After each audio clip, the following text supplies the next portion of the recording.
অনুভূতিটা হচ্ছে বাংলাদেশে একটা গণতান্ত্রিক প্রক্রিয়ার মাধ্যমে নির্বাচিত সংসদে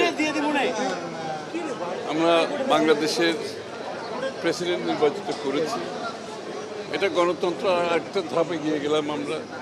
যে গণতন্ত্রের জন্য লড়েছি সবাই মিলে, প্রাণ দিয়েছে, মানুষ ত্যাগ স্বীকার করেছে, সেই গণতন্ত্রের প্রতিফলন আজকে একটা ধাপ আমরা এগিয়ে গেলাম এবং একটা যোগ্য মানুষকে প্রেসিডেন্ট হিসাবে আমরা মনে করি রাষ্ট্রপতি ভবনের নগদ নিয়ে এলো হার না মানা হার অফার।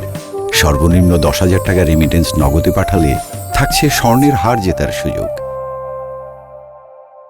আজকে যে যোগ্য ব্যক্তির সবার প্রত্যাশা ছিল সেটা আমরা পূরণ করতে পেরেছি। একজন সত্যিকার অর্থে আগাগোড়া একজন রাজনীতিবিদকে আমরা প্রেসিডেন্ট হিসেবে নির্বাচিত করতে পেরেছি। এটাই কিন্তু আমার একদিকে গণতান্ত্রিক একটা রাষ্ট্রের যে কর্মকাণ্ড, একটা সংসদের কর্মকাণ্ড, সেটা প্রতিফলিত হয়েছে। অন্যদিকে এটি ভালো মানুষ যে রাষ্ট্রপতি হওয়ার যোগ্যতা রাখে, যার দীর্ঘ রাজনৈতিক জীবনে একজন আগাগোড়া একজন রাজনীতিবিদ, এরকম একটা মানুষ আজকে রাষ্ট্রপতি ভবনে যাচ্ছে। মানে এটাই একটা আমাদের জন্য সুখবর। এই ধারা আমাদেরকে অব্যাহত রাখতে হবে।